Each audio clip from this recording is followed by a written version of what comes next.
우리 다 같이 말씀을 로마서 13장 11절부터 14절입니다. 여러분은 지금이 어느 때인지 압니다. 잠에서 깨어나야 할 때가 벌써 되었습니다. 지금 우리의 구원이 우리가 처음 믿을 때보다 더 가까워졌습니다. 밤이 깊고 낮이 가까이 왔습니다. 그러므로 우리는 어둠의 행실을 벗어버리고 빛의 갑옷을 입읍시다. 낮에 행동하듯이 단정하게 행합시다. 호사한 연애와 술 취함, 음행과 방탕, 싸움과 시기에 빠지지 맙시다. 주 예수 그리스도로 옷을 입으십시오. 정욕을 채우려고 육신의 일을 꾀하지 마십시오. 아멘. 여러분, 오늘 처음 시작이 이렇게 되어 있습니다. 여러분은 지금이 어느 때인지 압니다. 어디 주식을 살 때입니까? 팔 때입니까? 네. 여러분, 그런 얘기들 많이 하잖아요. 지금이 어느 때입니까? 라고 할 때, 그쵸? 어른들을 볼 때 지금이 살 타이밍이야? 뭐 이런 타이밍들, 그쵸? 여러분 아마 청년의 때 어떻습니까? 어떤 타이밍에 있습니까? 어떤 때에 있습니까? 지금 바울은 우리에게 이렇게 얘기해요. 지금이 어느 때인지 안다고. 그러면 요 말씀을 가지고 여러분 한번 적용해 보십시오. 지금이 여러분에게는 어떤 때입니까? 이렇게. 보통 이런 질문을 받게 되면 대부분 아까 말했듯이 부동산, 주식들. 집을 살 때야, 팔 때야. 혹은 뭐 주식을 살 때야, 팔 때야. 어떤 주식을 살 때야, 팔 때야. 이런 이야기를 하죠. 예전에는 이게 기성세대 어른들에게만 많이 해당됐지만 요즘은 청년들에게도 이 이야기가 많이 해당됩니다. 전차를 타고 이렇게 오전에 가다 보면 대부분의 청년들을 이렇게 핸드폰을 우연히 이렇게 보게 되면 대부분 주식 시장들을 들어가서 막 어떤 사람이 너무 화가 나 있는 거, 아침부터 왜 이렇게 화가 나 있나 막 욕을 해가면서 그렇게 하루를 시작하더라고요. 대부분은 돈에 많은 것들이 밀접하게 관련이 되어 있습니다. 그리고 심지어는 이런 미디어조차도 지금은 살 때라고 이야기하고 팔 때라고 이야기하면서 각자 주장하는 대로 우리 그 때를 놓치지 말라고 재촉합니다. 그러니까 하루가 어떻게 시작됩니까? 이미 9시 개장할 때부터 마음이 불안하기 시작합니다. 올랐나 내렸나, 그렇죠? 이게 오늘날 우리의 사회의 현실이고 모습입니다. 그렇지 않습니까? 근데 우리가 계속적으로 말씀을 보면 바울은 12장 말미에 이렇게 이야기죠. 선으로 악을 이기라 라고 이야기하면서 13장에 와서 선으로 어떻게 살아가야 하는 그 방식들을 계속 열거해서 우리에게 말해줍니다. 그러면서 세상과 내가 어떻게 살아야 되는지, 선으로 어떻게 행해야 되는지를 이야기해주고, 거기에 따라 이 모든 하나님의 선을 행하며 악을 이길 수 있으며, 그 선의 모습은 사랑으로 드러나고, 사랑이 있어야지, 하나님의 사랑이 있는 자들에게 이웃을 사랑할 수 있다라고 이야기합니다. 그렇죠? 여러분, 사랑은 단순히 내가 너를 사랑해 라고 해서 사랑하는 게 아니라 하나님의 계명을 지키는 자들에게 나타나는 게 바로 사랑이라고 이야기합니다. 하나님을 사랑하지 않고 이웃을 사랑하는 건 내가 할 수 있는 어떤 한계 수준에 살 있는 거예요. 그렇죠? 그렇지 않습니까? 인생의 사랑의 기준이 외모인 사람들은 그 외모가 떨어지면 사랑하지 않습니다. 그렇죠? 돈이 그의 사랑의 조건이면 그에게 돈이 떨어지면 사랑하지 않습니다. 그렇죠? 여러분, 그래서 우리는 보통 소유와 존재에 대해서 한번 생각해 보십시오. 무언가를 소유하고 있고 무언가를 가지고 있기 때문에 사랑하고 있는지, 아니면 그 존재 자체를 진짜 사랑하고 있는지. 근데 성경은 오늘 정확하게 바울은 우리에게 이야기합니다. 어떻게? 우리가 그때를 알고 있다라고. 그럼 바울이 말하고 있는 그때는 무엇입니까? 그게 우리가 흔히 들었던 성경적 용어 중에 카이로스라고 이야기하고 하나님의 때라고 이야기하는 거예요. 그러니까 내가 주어진 시간 속에서 내가 무언가를 개척하여, 내가 시간의 마스터, 시간의 주인이 되어 이것을 다 관리, 감독하여 내가 이룰 수 있는 무언가가 있다라고 생각했던 그것이 아닌, 하나님이 나에게 나를 부르신 그 뜻이 매우 선명해지는 그 시간이 무엇? 그게 카이로스라고 이야기하는 거예요. 그걸 다시 우리가 늘 이야기하는 게 뭐냐면, 하나님의 때를 안다는 거, 그것을 온전히 안다는 거, 이 보이는 세계에서 보이지 않는 하나님의 나라를 보았음을 알게 된 자들이고, 그 보이지 않는 하나님의 나라의 근거하여 오늘을 살아가는 사람들이 카이로스, 하나님의 때를 아는 자라고 이야기하는 거예요. 그 성경에서 드러나는 모습이 무엇입니까? 생각해 보십시오. 애굽에서 종살이 할 때 하나님의 구원의 때를 외치는 사람이 누굽니까? 모세. 그게 카이로스라고 하는 거예요. 모두가 이 종의 삶에서 벗어날 수 없는 그 삶 가운데 하나님이 너희들을 반드시 구원하고 회복할 것이라는 메시지를 들고 외치는 자, 그게 모세죠. 그렇죠? 반대로 모두가 평화의 때를 외칠 때 유다의 멸망과 포로 생활을 외쳤던, 예고했던 사람이 누굽니까? 예, 예레미야죠. 그렇죠? 이게 바로 카이로스라고 하는 거예요. 그럼 오늘 신앙에 있는 우리가 크리스마스를 맞이하여 하나님의 오심을 예고했던 사람, 광야에서 외치는 자 누구였죠? 세례 요한. 그렇죠? 이게 바로 카이로스라고 이야기하는 거예요. 그런데 이걸 우리에게 지금 이야기해요. 지금 여기에 계신 한 분 한 분에게 너희들이 그때를 아는 자라고. 이 말세, 지금을 우리가 보통 성경적으로 볼 땐 말세 시대를 걷고 있다라고 이야기합니다. 그때 말세 시대에서 구원의 약속을 외칠 수 있는 자가 누구라고요? 저를 쳐다보는 여러분들, 말세 시대에 구원을 외칠 수 있는 자들, 하나님의 때를 아는 자들, 그게 여러분 교회의 성도라고 이야기합니다. 그걸 말씀을 다시 한번 여러분 찾아보면 금요일도 말씀드렸지만 야고보서 1장 18절입니다. 뜻을 정하셔서 진리의 말씀으로 우리를 낳아 주셨습니다. 그리하여 그는 우리를 피조물 가운데 첫 열매가 되게 하셨습니다. 아멘. 여러분 뭐라고 이야기하죠? 하나님의 말씀과 뜻으로 우리를 낳았다라고 이야기합니다.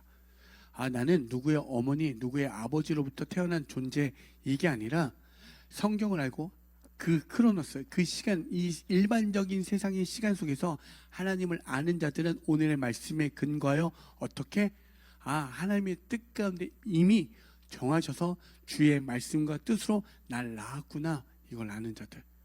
그래서 말세가 아무리 어지럽고 혼탁하고 어렵더라도 반드시 주의 구원의 날을 약속을 기다리며 소망하며 오늘을 사는 자들이 바로 하나님의 때를 아는 자라고 이야기하는 거예요. 아멘. 여러분 이 은혜가 있길 소망합니다.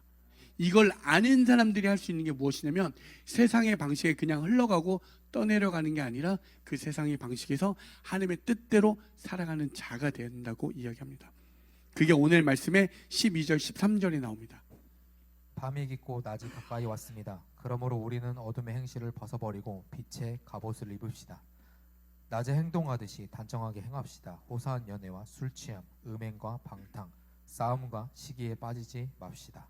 자, 하나님의 때를 안다라고 하는 우리라고 말씀을 드렸죠. 야고보서에 있는 말씀에 근거해 보면 주의 말씀과 뜻을 우리가 태어났기 때문에 이 말세 모든 것 암흑이고 모든 것이 기울여져 있고 모든 것이 패망한 이 시대의 구원의 약속을 외칠 수 있는 자가 곧 하나님의 자녀들, 교회라고 이야기합니다. 그 교회들은 세상의 방식이 아니라 하나님의 방식으로 살아가는 것을 우리에게 지금 이야기하고, 그 시간을 아는 자들은 어둠의 행실을 버리고 어떻게 빛의 갑옷을 입으라라고 이야기합니다. 왜 이 이야기가 무엇입니까? 시간 속에서 영원한 하나님의 나라를 세우는 자들은 이제 보여지는 게 이렇게 있는 그대로 보여지는 게 아닌 거예요. 시각이 달라진 거예요. 어떤 것들, 어떤 시각들. 여러분 어떤 단어를 볼 때 각자가 주어진 배움과 자기가 알고 있는 어떤 알고리즘, 자기가 안에 있는 그 틀 안에서 해석되지 않습니까? 그렇죠? 그렇게 되어지지 않습니까? 한번 얘기를 해볼까요? 윈터, 뭐가 떠오릅니까? 솔직히 딴 생각했지. 윈터 할 때, 겨울 인터 할 때 그 생각만 났다고요? 네. 저렇게 마지막 말세에는 저렇게 거짓으로 이렇게 현혹하여 미혹하는 자들이 많습니다. 여러분 봐보세요. 윈터에 있을 때 윈터라는 어떤 존재가 드러나기 전에는 우리는 뭐예요? 윈터하면 영어를 모르는 사람을 제외하고, 영어를 모르는 사람 빠져있고 보통 겨울을 떠오릅니다. 그렇죠? 이렇게 연상되어지는 게 생겨나요. 근데 에스파 윈터를 내 머릿속에 있는 분들은 윈터 할 때 제일 먼저 그분만 떠오릅니다. 그렇죠? 모든 어떤 이 시각이 완전히 바뀌어지는 거예요. 그런데 오늘 말씀에 하나님의 때를 알고 하나님의 시간을 아는 자들은 세상의 방식으로 살아갈 수 없는 이유가 무엇이냐면 하나님이 내 기준 가운데 있고 영원히 있기 때문에, 그들에게 나타난 모습이 오늘 무엇이냐면 에베소서 6장 11절에서 12절입니다. 악마의 관계에 맞설 수 있도록 하나님이 주시는 온몸을 덮는 갑옷을 입으십시오. 우리의 싸움은 인간을 적대자로 상대하는 것이 아니라 통치자들과 권세자들과 이 어두운 세계의 지배자들과 하늘에 있는 악한 영들을 상대로 하는 것입니다. 어떻게 이야기하죠? 보이는 것이 다가 아니라라고 이야기하죠. 보이지 않는 게 존재합니다. 여러분, 믿음의 가정이 제일 많이 싸울 때가 언제인 줄 아십니까? 믿음의 가정들이 보통 이제 교회를 좀 다녀보신 분들은 알 거예요. 아마 제 이야기에 바로 끄덕일 겁니다. 주일날 오전이 제일 많이 싸웁니다. 제일 많이 마음이 어렵고요. 제일 힘든 날이 주일날 오전이에요. 그런데 내가 분명히 전날까지 좋았는데 왜 싸우지? 여러분, 악마의 뭐라고요? 악한 영들. 이거 그냥 하는 얘기가 아니라 여러분들 제 얘기를 지금 어떤 사람은 아닌 척하지만 한번 곰곰이 지난 세월들을 생각해 보십시오. 정말 이상하리만큼 주일날 오전에 정말 많이 싸웁니다. 믿음의 어머니셨던 저희 어머니가 주일날 되면 저를 그렇게 핍박하는 느낌을 받아요. 왜 도대체 왜 자꾸 이렇게 안달복달하시지? 없습니까? 수도 없죠. 네, 수도 없습니다.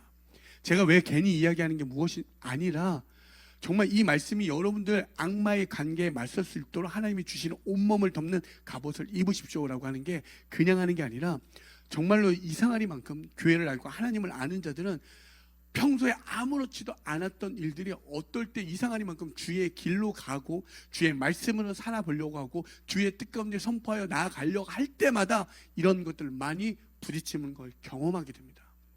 사단은요, 여러분 한번 생각해 보십시오. 그냥 일반적 사고로 생각해 볼 때 저기 어떤 할로윈 파티에서 막 할로윈 목장하고 귀신 목장하고 그들이 막 춤추며 막 취해 있고 이 모습에 사단이 많을 것 같습니까? 교회에 사단이 많을 것 같습니까? 가만히 생각해 보면 당연히 그쪽이 많다라고 여겨지죠. 근데 여러분, 머리는 그냥 있는 게 아니라 한번 생각을 해 보십시오. 그들은 알아서 그냥 혼탁하게 혼동되어 혼란과 공허 흑암 가운데 있습니다. 그러면 사단이 개입할 이유가 있겠습니까? 없겠습니까? 이유가 없습니다. 굳이 않아도 알아서들 악마의 추종자의 삶을 열심히 살아내고 있으니까 관여할 필요가 없습니다. 교회는요, 지지고 볶고 싸우고 악마가 아무리 참수하고 올려도 그래도 끌려와 이 자리에 앉아 있으니 이들을 어떻게 해서든 넘어뜨리려고 사단이 역사하지 않겠습니까? 이게 정말 여러분 여기 있는 말씀을 그냥 말씀으로 끝나지 마시고 제가 늘 말씀드리는 건 말씀이 여러분의 삶 가운데 피부 가운데 와 닿아야 돼요. 그리고 이게 진짜로 여러분 성경을 100번 읽고요, 저 수도 없습니다. 성경을 수백 번 읽는 사람들 지식으로 쌓아도요 말씀으로 내 삶에 적용되지 않잖아요. 그냥 울리는 깽가리에 불과합니다. 그래서 정말 내가 왜 이러지? 그때 상태를 체크해 보십시오. 도대체 내가 왜 이러지? 도대체 왜 내 마음이 이렇지?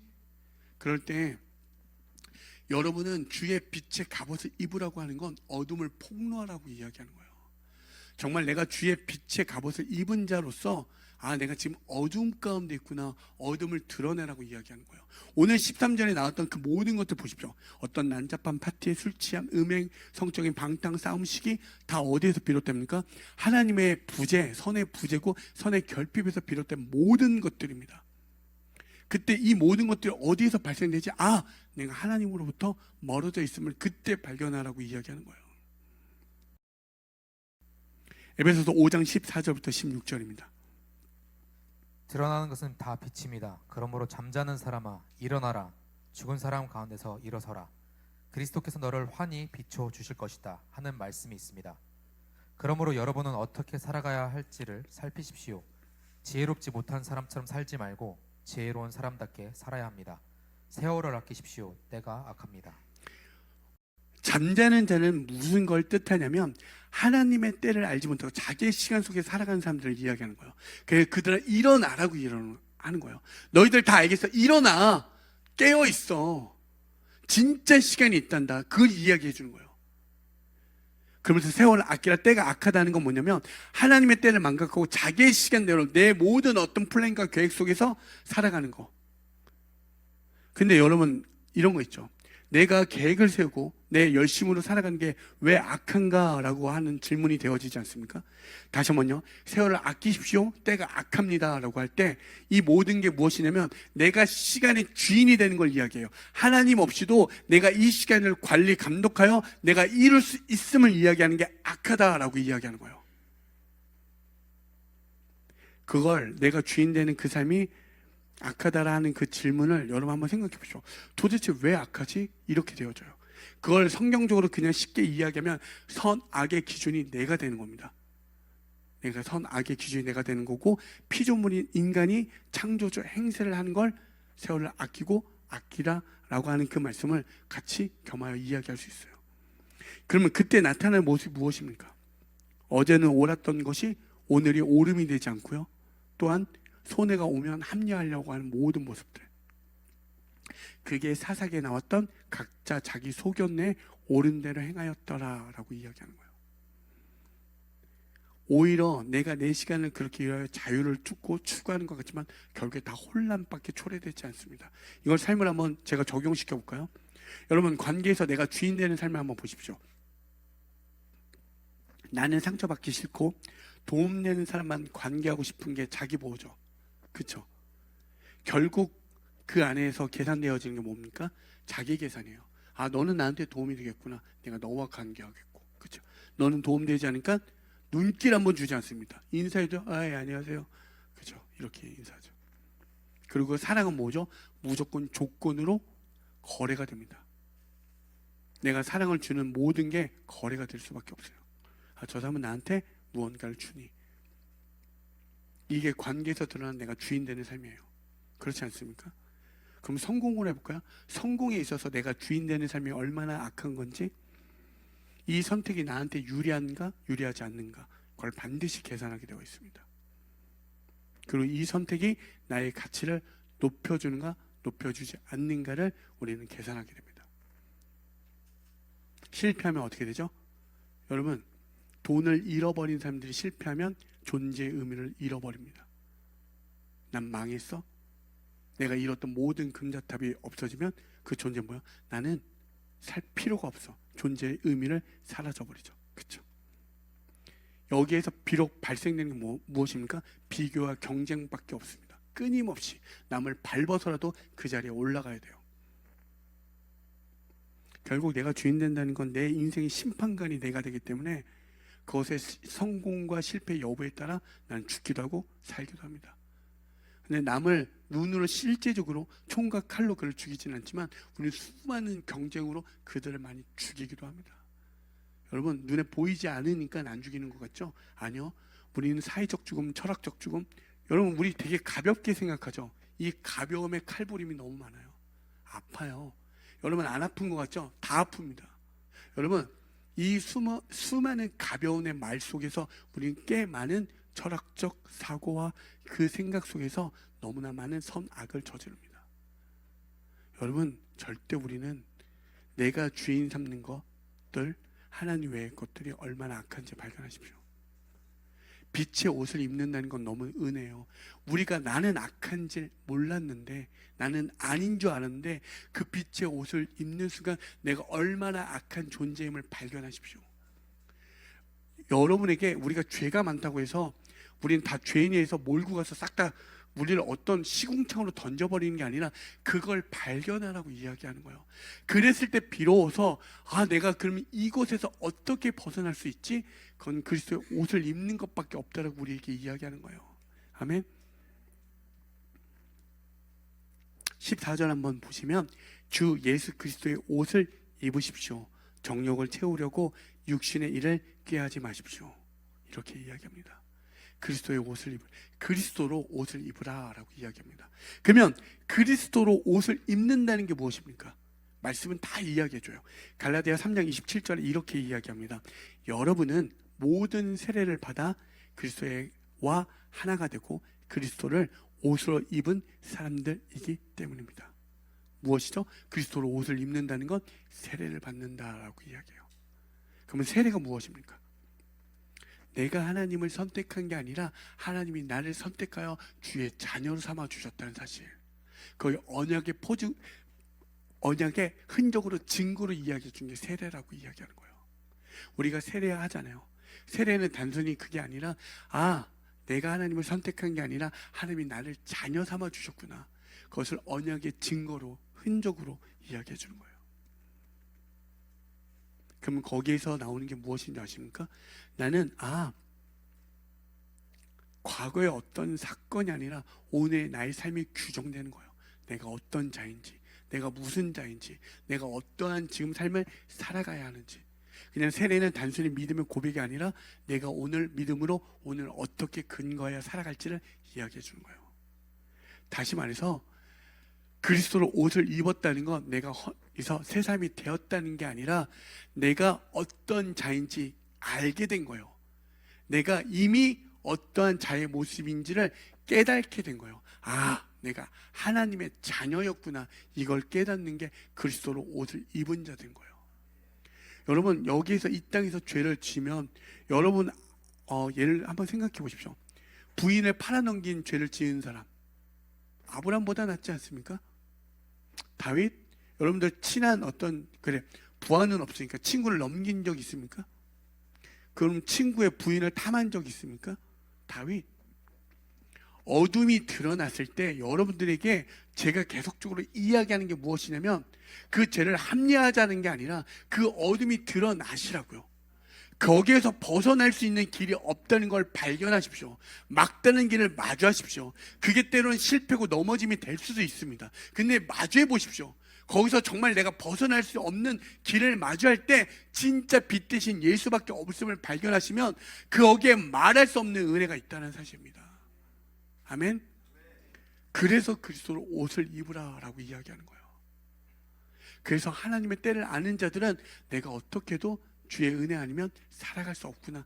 이걸 아는 자들이 바로 하나님의 때를, 그 때를 아는 자라고 이야기하는 거예요. 아멘. 에베소서 4장 24절입니다. 하나님의 형상을 따라 참 의로움과 참 거룩함으로 지으심을 받은 새 사람을 입으십시오. 아멘. 하나님의 때를 아는 자는 영혼을 소망하고 그들은 고백에서 그치지 않고 동시에 보이는 세계에서 보이지 않는 하나님의 나라의 질서로 살아가는 것을 이야기합니다. 아멘. 말씀을 마치려고 합니다.